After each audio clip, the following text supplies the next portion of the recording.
Hi, everybody. This is Jimmy, and you're reading with Jimmy. This is an analysis of Marcus Aurelius's first meditation.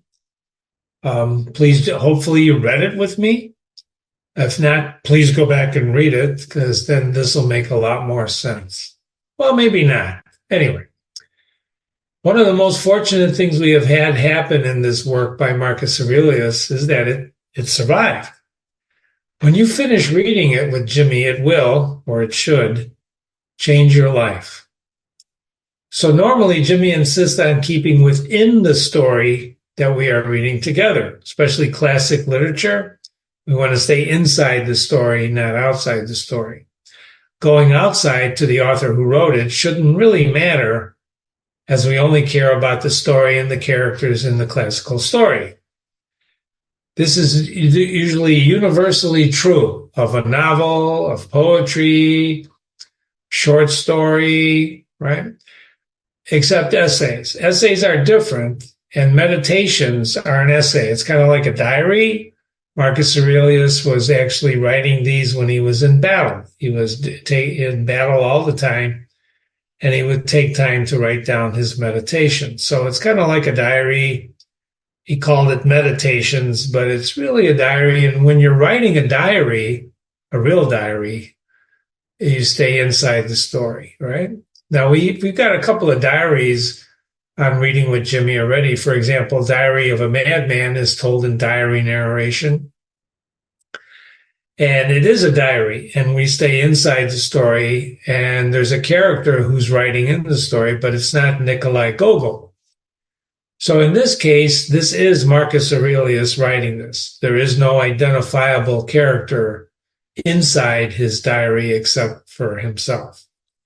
So, for example, much like Civil Disobedience by Henry David Thoreau, which we read on this website and others we will read, essays are written by the writer who's also the narrator. Okay? If you have questions, email me, jimmy@readingwithjimmy.com.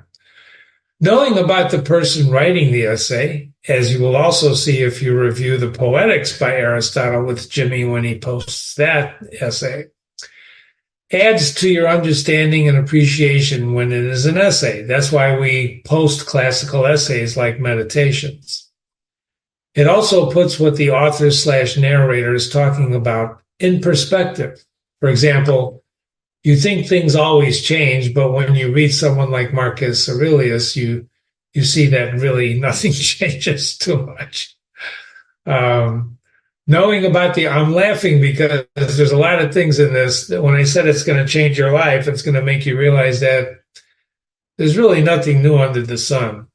Knowing about the author's life a little bit, in this case, when reading an essay like this, puts things in a specific point of view. For example, Thoreau's point of view about war and slavery put his whole essay, Civil Disobedience, in perspective. And it was an essay, and it was written by Henry David Thoreau, who was actually inside/outside the story. Same thing with Marcus Aurelius. He's inside, but he's also outside. He's the author. So it's the same thing when we read first-person narration like Lieutenant Henry in Farewell to Arms. Now, this was different. Lieutenant Henry was a narrator inside the story, right? He was inside the story in A Farewell to Arms, narrating to us. So it wasn't Ernest Hemingway. Ernest Hemingway was the writer. Lieutenant Henry was the character narrating to us. You won't find a character inside the Meditations, nor did you find a character inside Henry David Thoreau's Civil Disobedience, because those were actually the authors. In the same way, we're going to get to know about Marcus Aurelius Antonius by reading his Meditations, and we will help our understanding and appreciation. We will help our understanding and appreciation.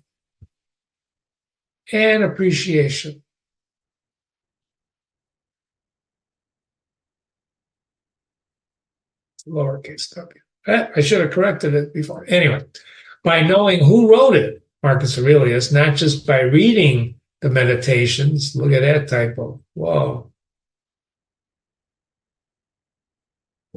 but by learning about the times he lived in. Besides, as I told you, when we finish reading all of his meditations,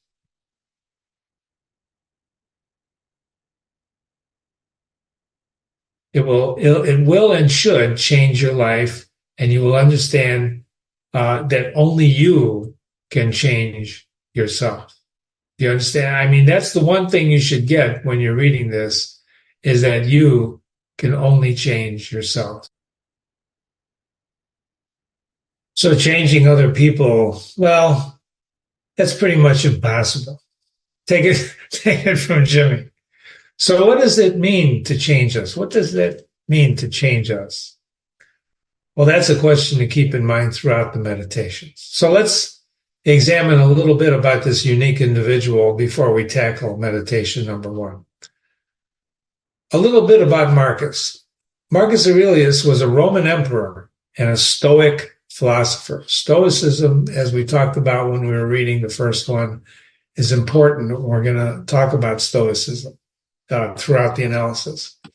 And he ruled from 161 to 180 AD. So 61, 71, 81, 19 years. He's regarded as one of the Rome's greatest leaders and a significant figure in philosophy. The reason he's one of Rome's greatest leaders is because of the wars he fought, and the reason he's a significant figure in philosophy is because of the book you're reading with Jimmy. And here are some key highlights of his life. He was a co-emperor, and he reigned. Marcus was initially appointed as co-emperor alongside Lucius Verus in 161. This was his adoptive brother, right? We read about that, the influence that his brother had on him. We should know a little bit about what happened before Marcus took over. Before him, the Roman emperors contributed to Rome's development in different ways. And you can read about this on Google or buy some books on Roman history. It's always good to understand history and how things happen and civilizations come and go. Their reigns are generally characterized by what they call Pax Romana, the peace, Roman peace, a period of peace and prosperity that lasted about 200 years. Okay. From the reign of Augustus, from 27 BC to 14 AD, to Marcus Aurelius. So here's an overview. Augustus. If you ever read the book I, Claudius, or saw the PBS special I, Claudius, Augustus was the first Roman emperor. There's a PBS series by Robert Graves. It's very good if you can look at it. Augustus was Rome's first emperor. Excuse me for 1 second while I close my email. I don't want any email going on while we're recording. So as I was saying, Augustus was Rome's first emperor and marked the end of the Roman Republic and the beginning of the empire. He reformed the military, established Praetorian Guard, initiated a period of peace known as the Pax Romana, as we just said. And he was a shrewd politician, and he's credited with solidifying power of the Roman emperor while maintaining the facade of a republican institution. And he was poisoned. These Roman emperors didn't. They had quite the history. Tiberius was his stepson. He took over. He was not popular. So he lived on a reclusive island. He ruled from an island, largely the island of Capri, to his later years, and then he died. And then he was succeeded by his son Claudius. It wasn't his son, but Caligula, took over. And Caligula was a psychopath.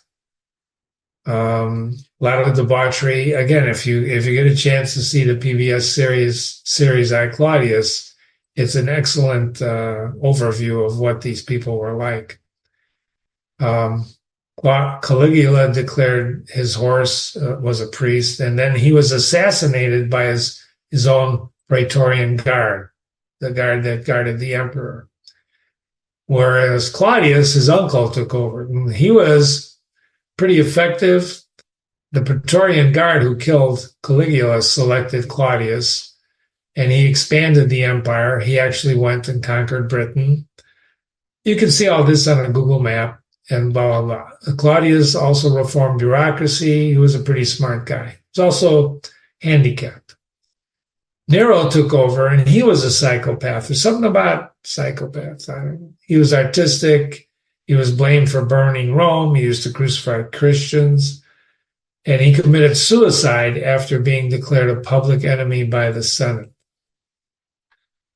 Vespasian restored stability for a while, about 10 years. He started building, he built the Colosseum.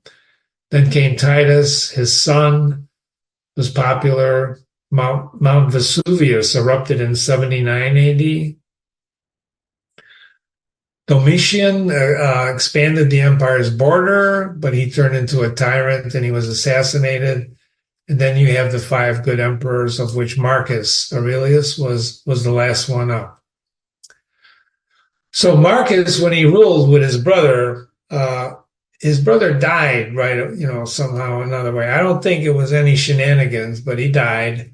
And Marcus ruled until 180. And his reign, when he ruled, was marked by military conflict. The guy was always at war, always at war.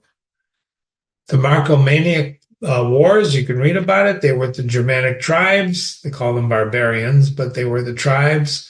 You can Google information about them because there's plenty of it. He defended Rome's borders. It was stable, blah, blah, blah.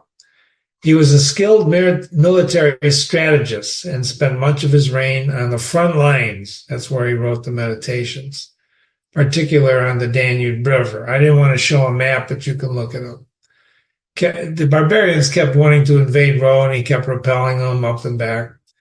His campaigns helped to secure the empire and ensure safety of the Roman provinces. He was a Stoic philosopher. He practiced Stoicism that emphasized reason, self-discipline, and virtue. Okay? Remember. His personal reflections are in Meditations, which we're reading, and it's considered a significant philosophical text. It was written in Greek, ladies and gentlemen, during his military campaigns, and it offers insights into his inner life and the Stoic philosophy that guided him. And when it's unlike Caesar's Gallic Wars, I think Jimmy's going to try to read that as well, by Julius Caesar. They're not as, well, they're as interesting, but they're written, it's about Caesar writing about his conquering. Because Caesar was also a great military tactician and strategist. These meditations are not about military warfare. They're about himself, yourself, myself. Because when you read his reflections, you can feel him writing them down in a very real sense. Even though his reign was successful, his decision to appoint his son Commodus, if you saw the movie Gladiator, this movie here, Gladiator, if you saw the movie Gladiator with Russell Crowe, that's the story of Commodus, his son, who in the movie actually kills Marcus Aurelius. I don't know if that's true. But in any case, it turned the empire around from calm because Commodus was a little off. But nevertheless, Marcus Aurelius is praised for his leadership. So try to watch the movie Gladiator if you haven't seen it. And there's a series of the BBC called In Our Time. It's by Melvin Bragg, who interviews guests, mainly academics and experts on variety of topics. And this is the link that'll take you to reveal about the Meditations, is a discussion about the Meditations. So you can copy that for yourself, and you can go there and you can listen to Melvin Bragg and discuss Meditations with 3 professors. Personally, I wish I could have known Marcus Aurelius. And in a way, we can all know Marcus Aurelius through the Meditations. So let's begin. That's a little background. The first meditation of the ones we're going to read, all of them, there's 12, I believe, is a little different than the others. Because in this one, he tells us about the people who helped him become who he was. He's giving credit to the people, everyone. Now, whenever there's a translation from a different language, Jimmy always likes to talk about the translator, because the translator, in large part, determines what kind of words are selected in English. Unlike other translators, I'm not going to give you a lot of background into why George Long likes this word over that word, but because George leaves footnotes in what we're going to read. But it's important to know about George Long a little bit. So he was born in England, probably around 1800. He was a scholar and professor of classics. He edited and authored many scholarly texts and translations. And I believe this translation of meditation is one of the best. That's why I picked it up. So the meditation starts out with two quick statements. From my grandfather Verus, I learned good morals and government of my temper, and from the reputation and remembrance of my father, modesty and a manly character. This particular edition has notes on the pages from George Long, if you remember. In the first entry, he brackets, I learned. This is important. These brackets will appear throughout the translation, and they're an indication of George telling us he put something here, or he's interpreting something for us here. And he wants us to know that it's not necessarily part of the text. So the brackets are used to clarify or explain part of the sentence, not part of the sentence in a direct quote. So he tells us about this. There is no verb. There is no verb in this section connected with the word from. Okay? Nor in the following sections of the book. And it quite certain what the verb should be supplied.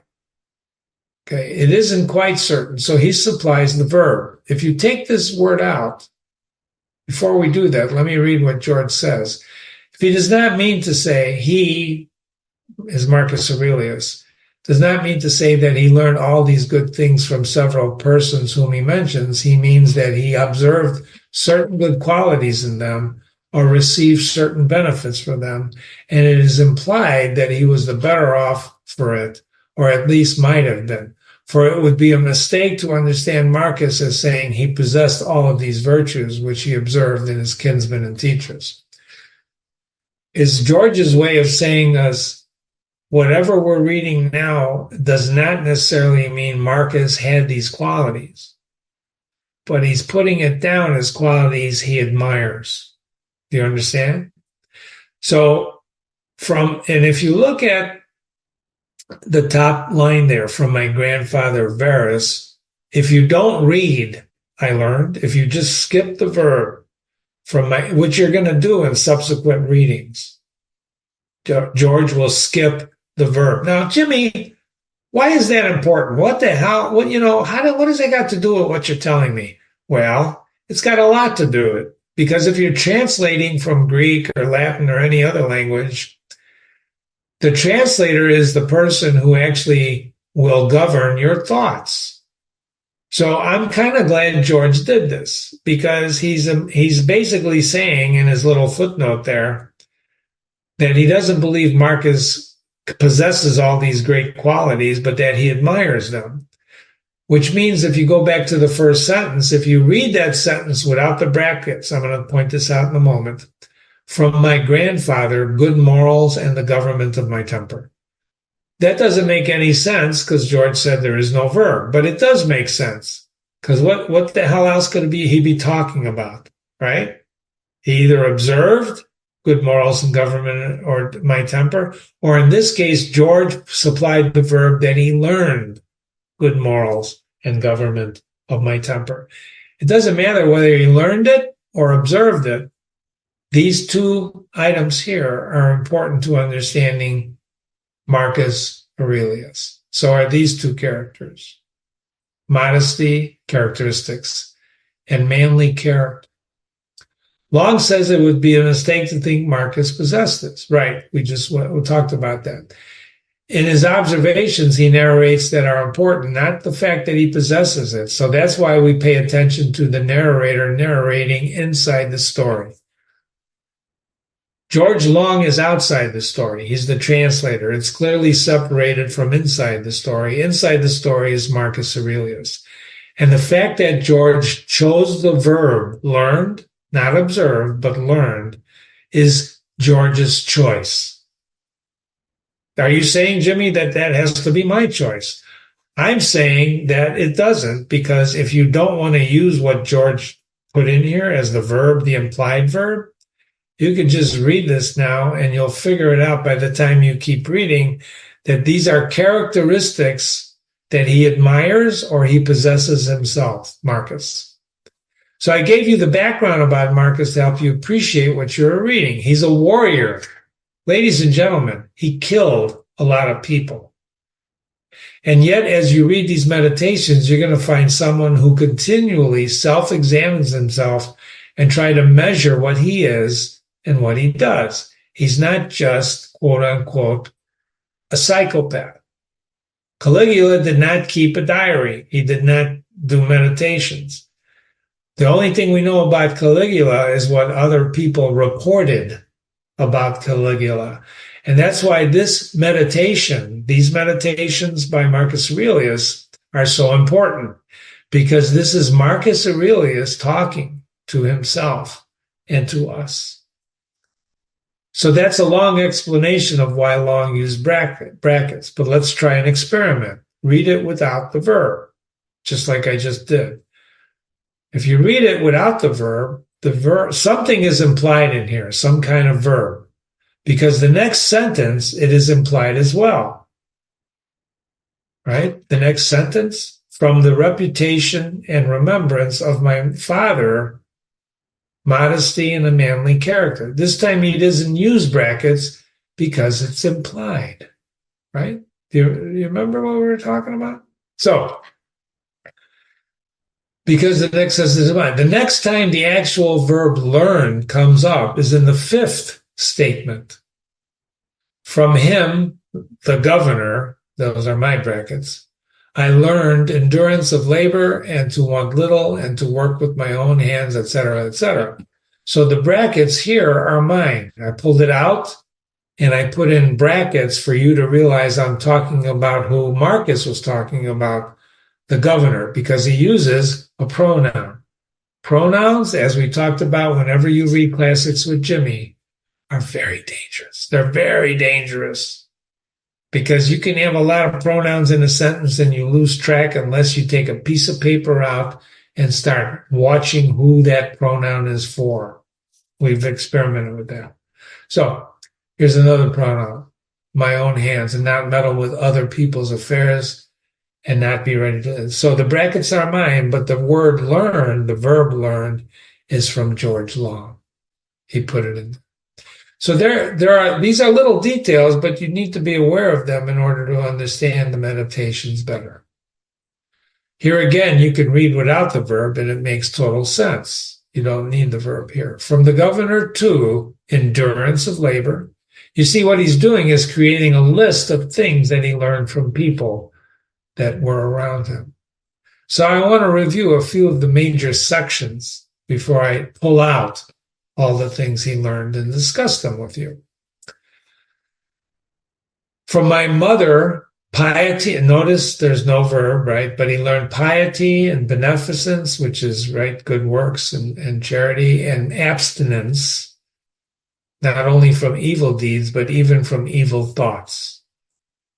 And further, simplicity in my way of living, far removed from the habits of the rich.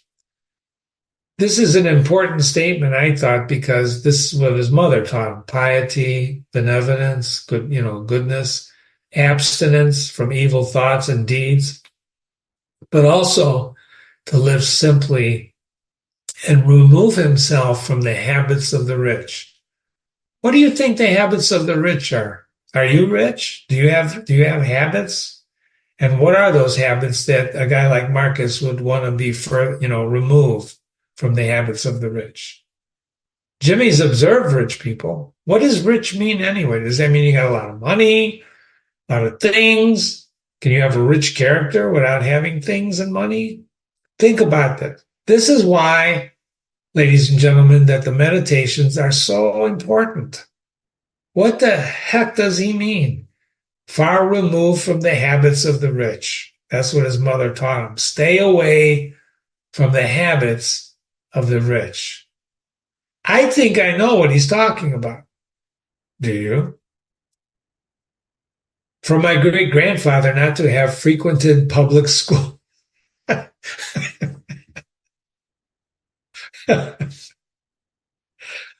You know, I don't know what you think about education in America today, but when I read this, I couldn't help but say, holy mackerel. Yeah, and if all you have to do is look at the reading scores of public schools these days, and you'll realize this is not a bad thought. Stay away from public schools. And to have good teachers at home. Homeschooling. That's a pretty current development. And to know that on such things, a man should spend liberally. Aha. On what things? Homeschooling, self-education. You know, Jimmy used to be a teacher. He taught for 10 years, private and public schools. And in the first year, he sucked, but then he mastered teaching and became a master teacher, taught underachievers. And the one thing he learned, even before he started teaching, but implementing teaching when he was teaching, just like now, all education is self-education. In other words, a teacher can't really teach you much. You have to want to learn it yourself. All education is self-education. A teacher can only help you. Teachers are what? They help you learn, right? They facilitate learning. They can't teach you anything. You have to teach it to yourself. And hence the Marcus's emphasis on what? Teachers at home, homeschooling, private lessons, to spend liberally, because they weren't cheap. Maximus, one of his buds, right, taught him an admixture of moral character, of sweetness and dignity, and to do what was set before me without complaining. Quit complaining, right? Quit complaining. Just do it. Nike's great, just do it. You know, isn't that amazing? That brand developed, just do it. Quit moaning. Shut up. I observed that everybody believed that he thought as he spoke, and that in all that he did, he never had any bad intention, and that he never showed amazement and surprise, and he was never in a hurry. Who's that? Maximus. And he never put off doing a thing, nor was perplexed or dejected, nor did he even ever laugh to disguise his vexation.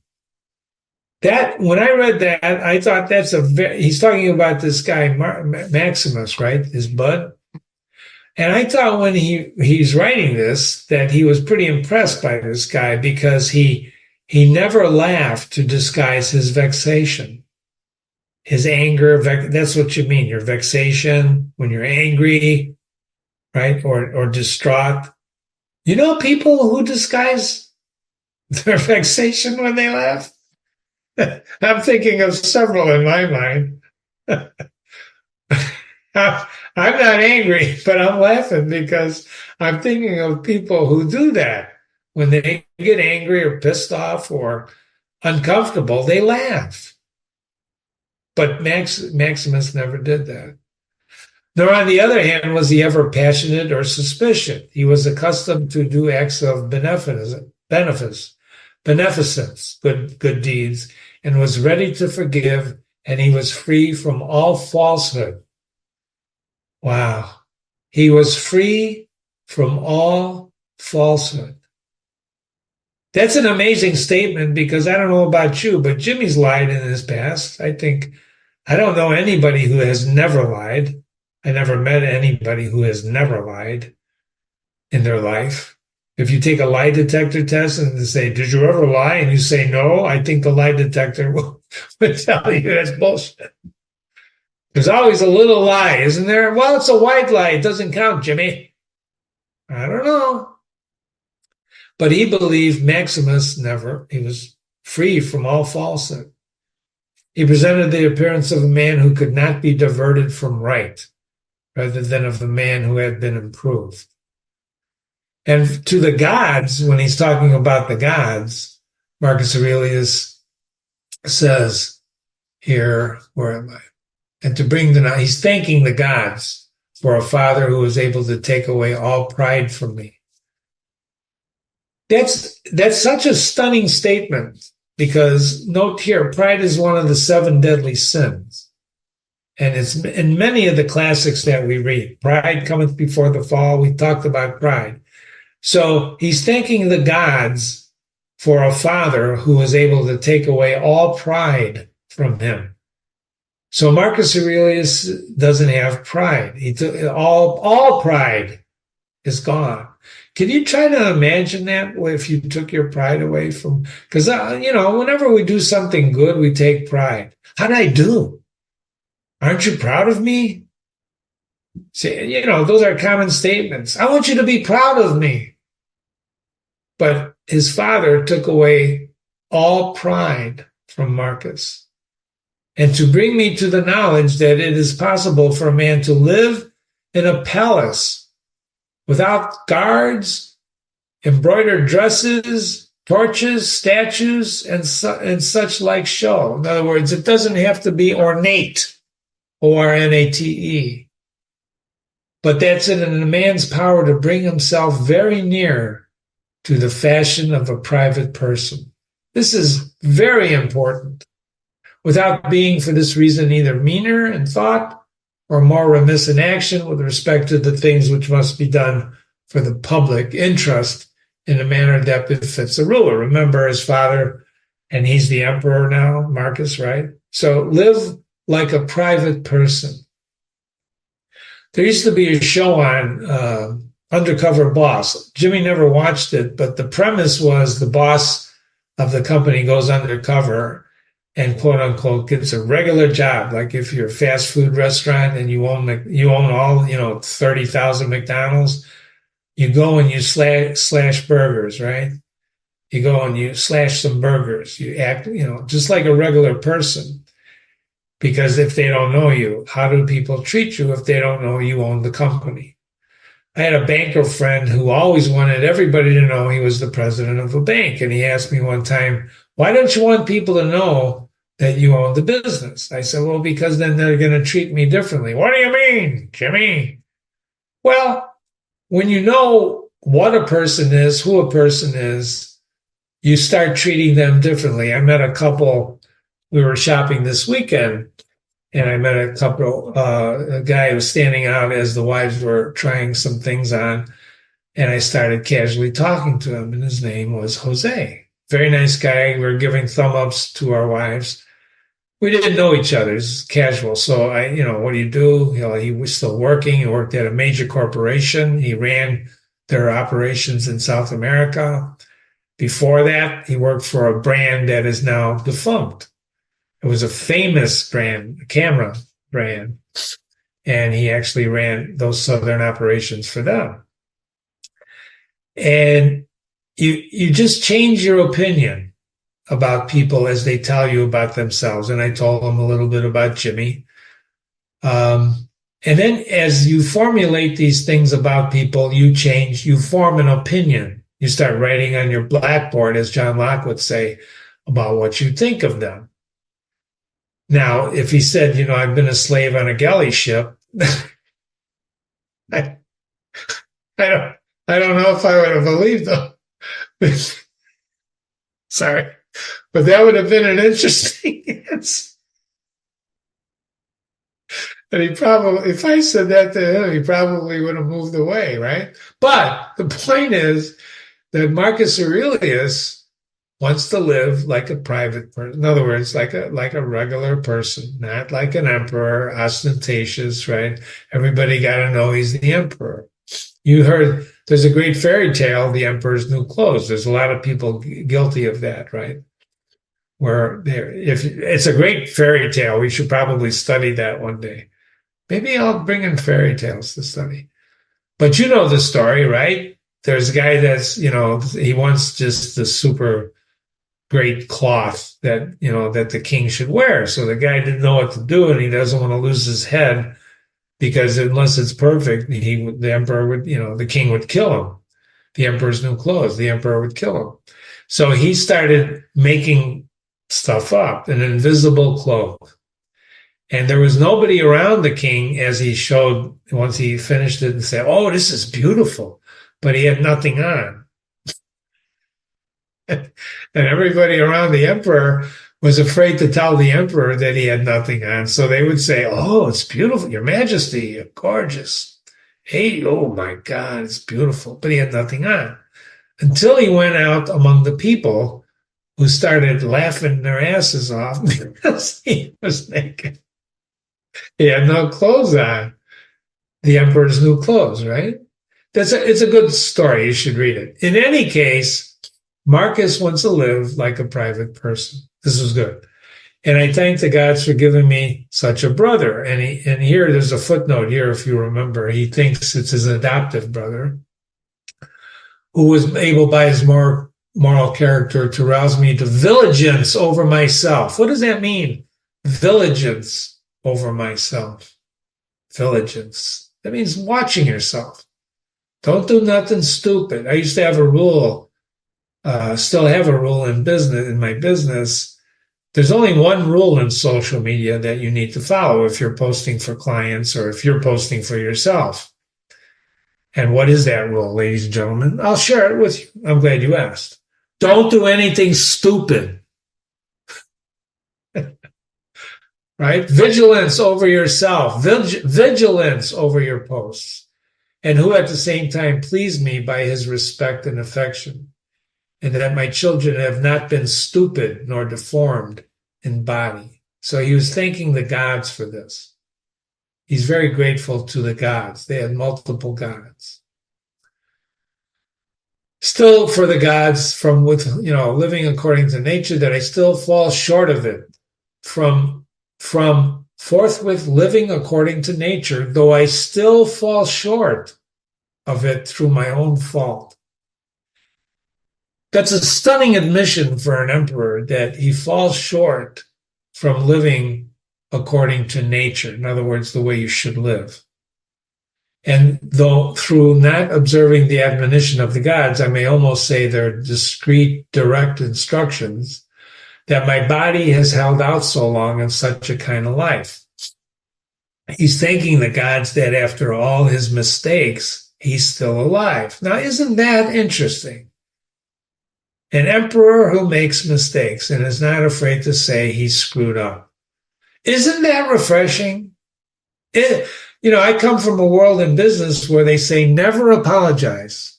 That's what I was taught as you rise the corporate ladder. Never apologize. Well, Jimmy's here to tell you it depends on the culture. If you go to Japan, always apologize. They had a tsunami in Japan many years ago, and the first reaction of the Japanese population was to apologize to the world for the disruption. They apologize. You can look it up. I'm not making this stuff up. So he's basically thanking the gods that even though he's failed, that he's had this kind of life. And I never touch either Benedicta or Theodius, and that after having fallen into ambitory passions, I was cured. So he failed. Ambitory. What is that? Ambitory. Bad things, right? And though I was often out of humor with Rusticus, that's one of the guys he's praising, I never did anything of which I had occasion to repent. Some people, when they get passionate, they kill people. Alexander the Great killed his friend. If you study history, it's an important thing to do. So, in the first meditation, those are just a few of the interesting passages that Jimmy thought you should think about. Pardon me, took a sip of coffee.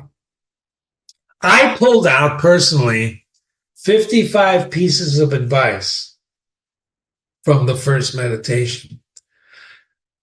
By advice, I mean not was what was Marcus Aurelius Antonius comprised of, but what he learned from others and what we might learn to take into consideration to shaping ourselves. Because remember, only you can shape yourself. We are all shaped by our peers, by our parents, by the influence by what we read, by what we watch, by what comes in through our senses, by the people we hang around with. You know what I'm talking about. And we don't have to get into depth for that. But what I'm suggesting to you when I pulled these 55 pieces of advice out, they're interesting to me because they should play a part in shaping your own character. And I don't care how old you are. If you're 10 years old, if you're 70 years old, I don't really care. Well, Jimmy, people don't change. You said people don't change. They don't change.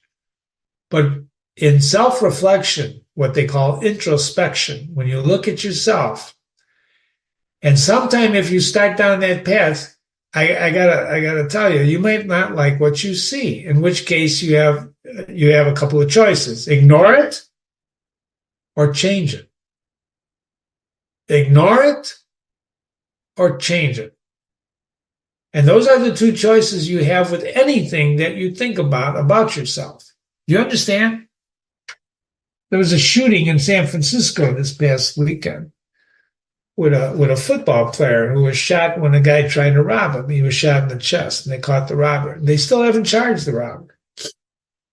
So, interestingly, when you think about that's an action, right? But why is there robbery? Why did someone try to rob him, and why did he defend himself instead of just giving up the stuff to the guy? When you think about life, when you think about your own situation, these 55 pieces of advice should play a role in your thinking and shaping your reactions. I'm just saying. You ready? Good morals. What is morality? What is morality? Is there such a thing as morality? Is there such a thing as good and evil? You should think about these things. Are you good? Are you evil? Are you a mixture of both? We just saw up here that he admits that he falls short. He falls short.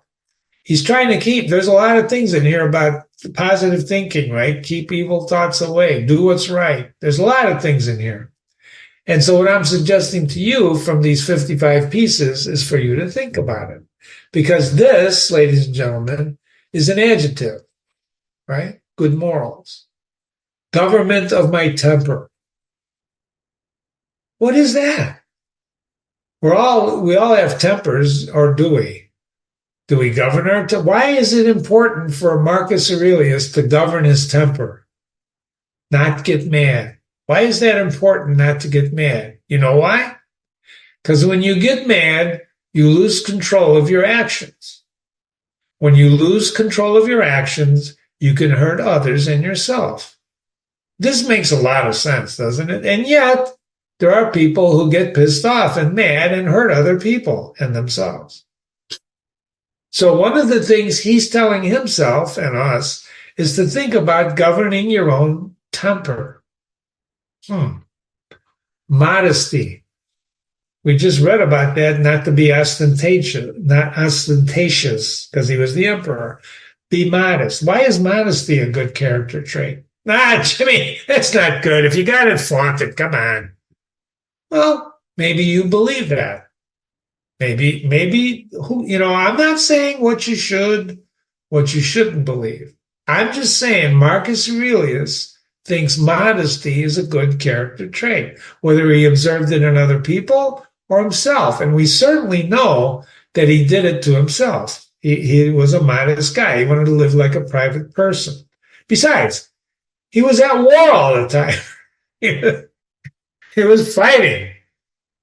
You got to wear armor when you fight. A manly character. This is probably, in these days, probably incorrect, but it's not. Because he's a man. He wants a manly character. He doesn't want to be what? What? Come on, say it. You know what I'm talking about. when Jimmy was growing up, be a man. That's in the Godfather movie. Remember that? Great scene with Vito. Be a man. He's shaking up. I forgot the guy who wanted a favor with the guys. Be a man. Right? Manly character. You got to define this for yourself. Maybe you don't believe in men and women anymore, but that's your tough luck. Piety. Piety. Be respectful, regardless of your religion. Piety. That's important to Marcus Aurelius. Is it important to you? Is it? Beneficence. Good deeds. Be good. Abstinence from evil deeds and thoughts. Abstinence is an important point for this guy. He thinks abstaining from things is important. Denying himself pleasure. Well, Jimmy, I don't believe that for a second. I take as much pleasure as I can. Well, good for you. So I take a lot of pleasure in drinking coffee, but every now and then I abstain from coffee. Why the hell do you do that, Jimmy? Well, a couple of reasons. One, to prove that I can to myself.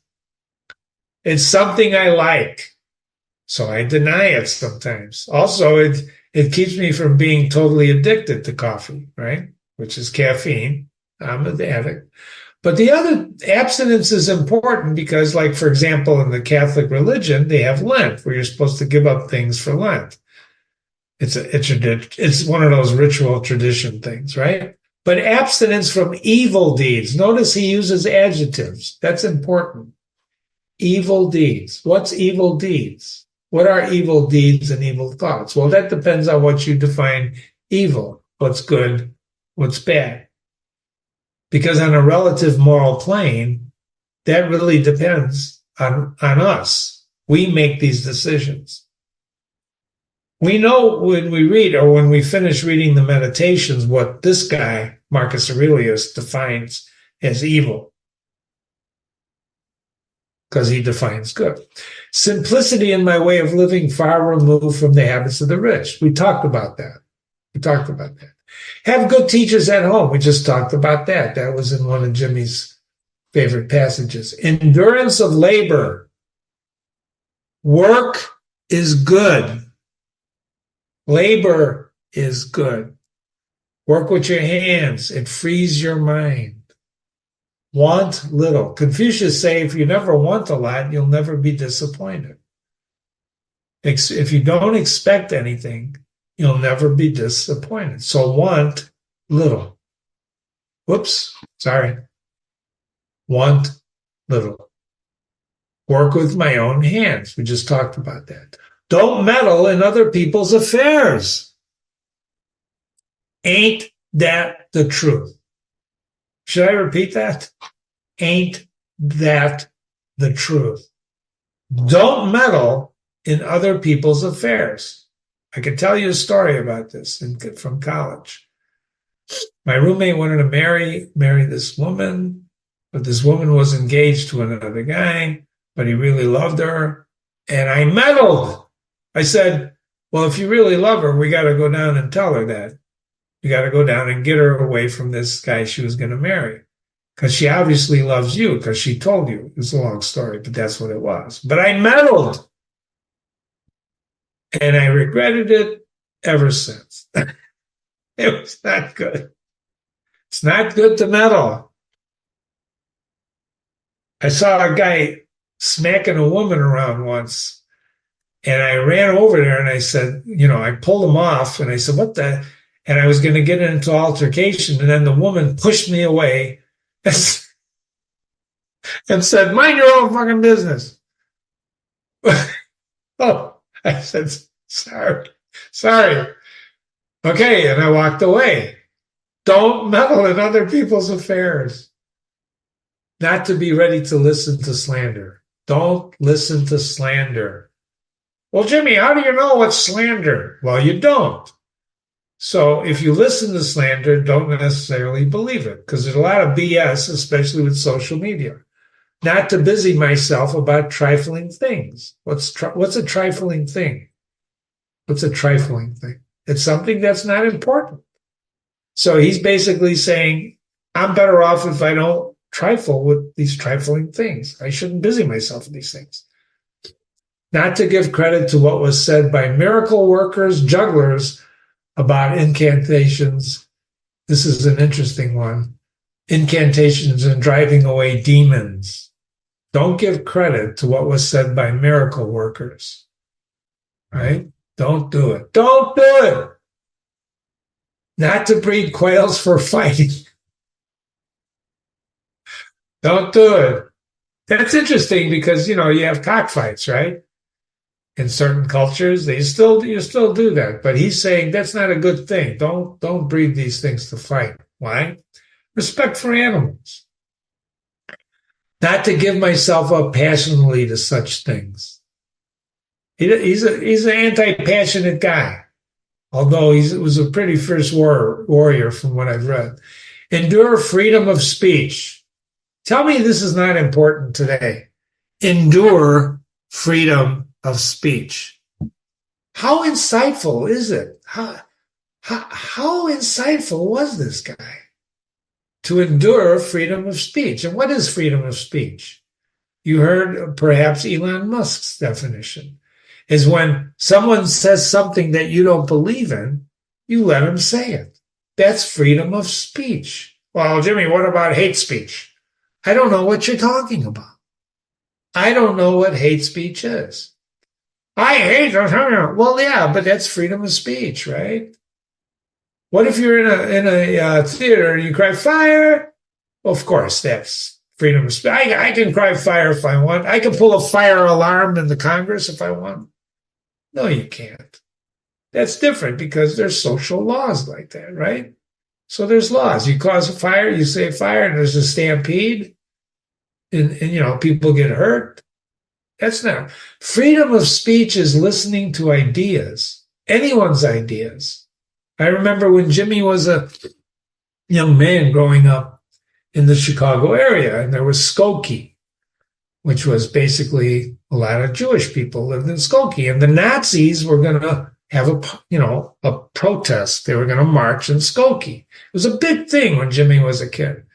And I asked my mother, I said, how can they allow that? That's crazy. These are Nazis. They killed the Jewish people in World War II. How can they do that? She goes, it's America. They got a license to do it. They were granted a license to do it. And they're just being, I don't want to use the word she used. But this is America. It's freedom of speech, right? As long as you don't hurt anybody. It's a hard concept, but look at this guy. Endure freedom of speech. Wow. Become intimate with philosophy. How many of you have read Immanuel Kant? Why is that important? Become intimate. Intimate. You know what the word intimate means, right? With philosophy. Oh, Jimmy, that's so boring. It's so boring. Well, why is he telling us this? Maybe it's not so boring if you look at it. I'm trying to make it interesting because, ladies and gentlemen, that's what we're doing with these 55 things. This is philosophies of life, right? How to live your life based on how other people lead theirs. Remember, the promise of classical literature is to see how other people lead their lives in order to lead ours. And that's why I told you about meditations. We're learning, just in this first chapter, how Marcus Aurelius led his life. And if we could learn from that, how to lead ours. If you've never read philosophy, you should start reading philosophy. If you email Jimmy at readingwithjimmy.com, I'll give you a list of books that you should start reading if you've never read. Desire a plank bed and skin. Simple, right? Hardwood floors. Don't be comfortable. Realize my character required improvement and discipline. How many of us say that about ourselves, that I have to improve and I need more discipline? I think I say that every day. What's wrong with me? I've said that since the time I was 17 years old. I'm not bullshit. not every day, but a lot of times I would wake up and I would ask myself, based on the prior day's events, what's wrong with me?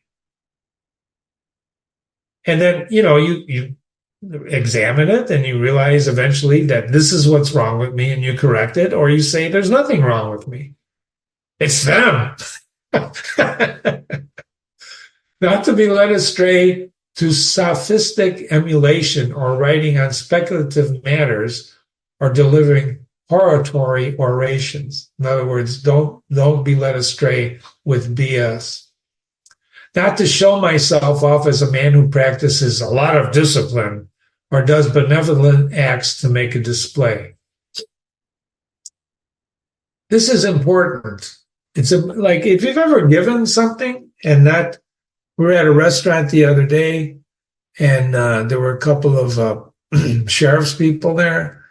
And unknowingly, I just paid their bill as I was leaving. I told the waitress, I said, just put their tab on my credit card. Don't tell them who did it. And I'm sharing that with you, not because I want you to say, oh, you gave a compliment, or to say, oh, what a great gesture. But sometimes you do things just to do things, and you don't need the emulation. And that's what he's saying. You don't want to display what you're doing. You just do a good act, right? Don't show yourself off as someone who practices much discipline. To abstain from rhetoric and poetry and fine writing. Abstain from it. Don't write poetry. Well, I think the world still needs poet, but don't forget this guy's a warrior. Not to walk about in the house in my outdoor dress. When I read that, I thought to myself, wow. In Japanese culture, you never walk in the house with shoes on. When I got married, you never walk in the house. When I was living at home, you wipe your shoes off, but you could walk in the house with your shoes on. So don't walk into the house, which is a sign of respect. Not to walk about in the house in my outdoor dress. Why? Because outdoor, if you bring your outdoor clothes inside, you bring all the crap that your outdoor clothes had from the outdoors. And don't forget, in Marcus's days, it wasn't like today, and even today there's a lot of crap in the air, right? To write my letter with simplicity. Yeah. To those who have offended me by words or action, be easily disposed to be pacified, and reconciled as soon as they have shown readiness to be reconciled. Don't hold a grudge. My father-in-law and my wife's sister's husband's parent. It's like a 25-year-old grudge, I found out, between them. I said, when did that happen? 25 years ago. It's amazing. Some grudges last a long time. This is Jimmy's favorite, and I bolded this. Look at the brackets, see? Brackets. This is my bold. Of all the 55, read carefully and not to be satisfied with a superficial understanding of a book. That's what we're doing now. That's what we do on this website. That's what you should do with every classical piece of literature you read. Don't be satisfied with a superficial reading. I just heard from one of my first employee, reads a book a day. I'm telling you right now, I don't know how they do it. I cannot read a book a day. I can't read sometimes a page a day. Well, Jimmy, you're a slow reader, it looks like. No, I'm not a superficial reader. I read for knowledge. I read to gain. I'm going to be writing an essay soon on my own about Immanuel Kant, who's tough. He was a tough philosopher. But I'll tell you about it if you email me, or maybe I'll bring it up in another analysis. There was something in a discussion I heard in our time, actually, about Kant. When I heard it, because I had read Kant and studied him a long time ago. But when I heard this discussion, I thought, that can't be the Kant that I studied. Because I was saying, as they were discussing what he wrote, what the hell is this guy talking about? I lost a lot of respect for Immanuel Kant through this wonderful discussion. Probably because I'm a lot older now. which I'll tell you about that sometimes. Not to give my assent hastily to those who talk too much, who talk over much. To have freedom of will and undeviating steadiness of purpose. Look at nothing else, even for a moment, except to reason. Reason. Reason. Which is another argument. We're not going to argue about that now. That's a whole can of worms. To always be the same in sharp pains on the occasion of the loss of a child or in a long illness. In other words, I know several people who have lost children. And losing a child, they say, Jimmy never had a kid, but losing a child is worse because the parent's supposed to go first, right? But this guy's philosophy is to always be the same in sharp pains on the occasion of the loss of a child, because he lost children. And he's telling himself here to be the same. Don't be sad, don't be happy, just be the same, even from a long illness. That's so hard to do, isn't it? Not to feel anything. Well, Jimmy, are you saying this guy should be like Mr. Spock in Star Trek? No, I'm not saying you can't feel things. I'm saying that his Stoic philosophy is telling us that he thinks it's better to always be the same, even after the loss of a child. Well, then people might interpret that you never loved your kid. You'll see in his philosophy, if you won't, in a few minutes, that he doesn't really care about what people think. Nor should you. To see clearly in a living example that the same man can be both resolute and yielding and not be peevish in giving instruction. This is a very important thing that we'll explore throughout this analysis. You can be resolute, but you could yield. And Jimmy always uses a rubber band as an example of this piece of philosophy, resolute and yielding. So if you took a piece of rubber band in your hand and Jimmy had it in his hand and you start pulling, what happens? You create tension. If you keep pulling, eventually, that rubber band will break. Would you agree with that? So if you take the piece of rubber band and I take the piece of rubber band and you start pulling and I let myself be pulled, right? And you're pulling me now, there's no more tension. How long can you pull me? Well, as long as I let you. So the question is, who's in control? The whole theory of Marcus Aurelius, the whole theory of Stoicism is control. Because if I let myself be pulled by you, right, I'm yielding. I'm yielding. Or am I? Am I in control or are you in control? Do you think you're in control because you're pulling me? You see the difference? That's what he's talking about here. Be resolute. Sometimes you pull the rubber band and create tension, and sometimes you let yourself be pulled. And if the person on the other end of the rubber band is as smart as you, they're doing the same thing. To receive friends from friends with our esteemed favors without being humbled by them or letting them pass unnoticed. Learn how to receive gifts as well as give gifts. Have a benevolent disposition. Do you ever meet a guy that's always pissed off and always angry? Nothing makes him happy. I hate people like that. I'm kidding. I don't care. Govern my family in a fatherly manner, live comfortably to nature, and be serious without affectation.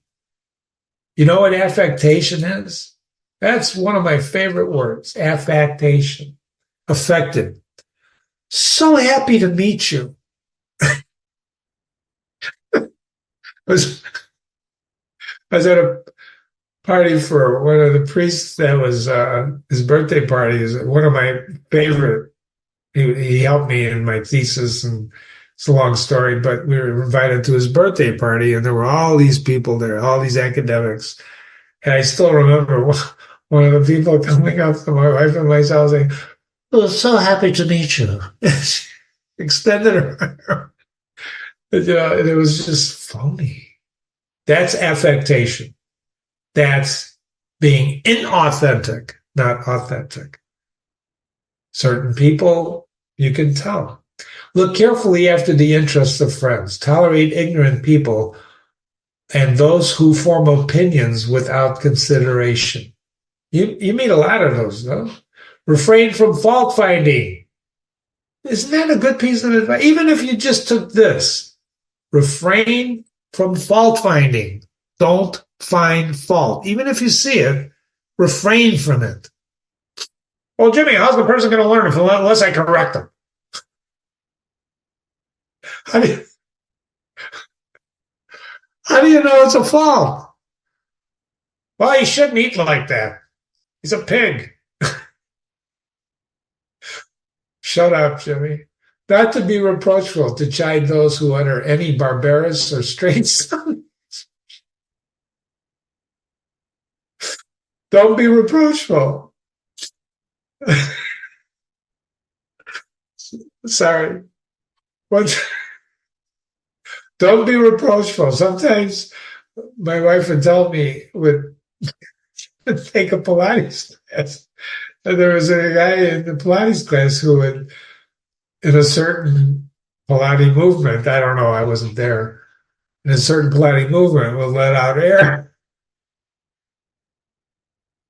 So don't be, she didn't say,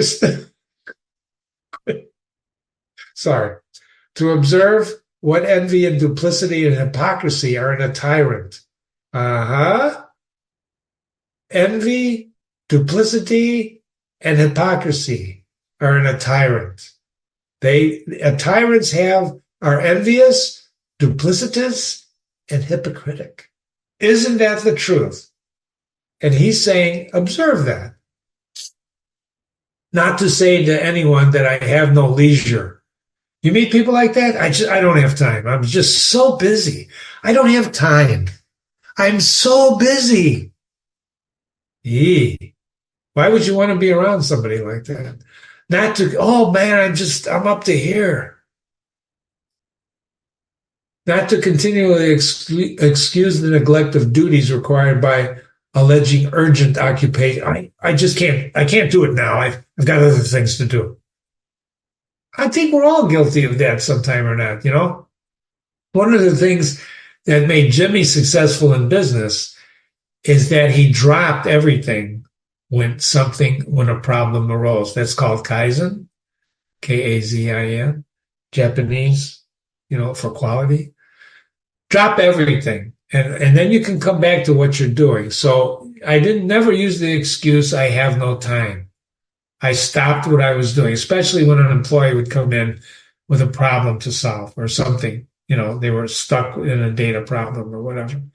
There's always time to do that, to help people. Not to be indifferent when a friend finds fault, even if he finds it without reason, but to try to restore him to his usual disposition. To love my kin, truth, and justice. To love my family, my kin, to love truth and justice. Be consistent and undeviating in my regard for philosophy. Have a disposition to do good and to give to others readily. Cherish good hopes and believe that I am loved by my friends. When you read that section, right? Even if you're not, just believe it, that your friends love you. Self-government. Govern yourself. Be cheerful even in illness. When you're ill, who the hell can be happy, right? But try to be cheerful. Never have bad intentions. Be mildness of temper. If we could only all act like this, think about that. What a world it would be. What a wonderful world it would be. Isn't there a song like that? If we could only act like this. Well, Jimmy, I found a lot of these things bullshit. Well, that's your right.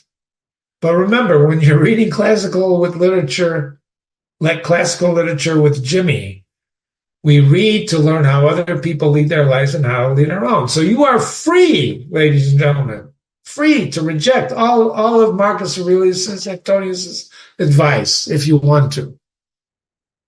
But I think you do it at your own peril. Because there's a lot of good stuff in here. A lot of good stuff in here to make you think. Especially if you want to be a good person.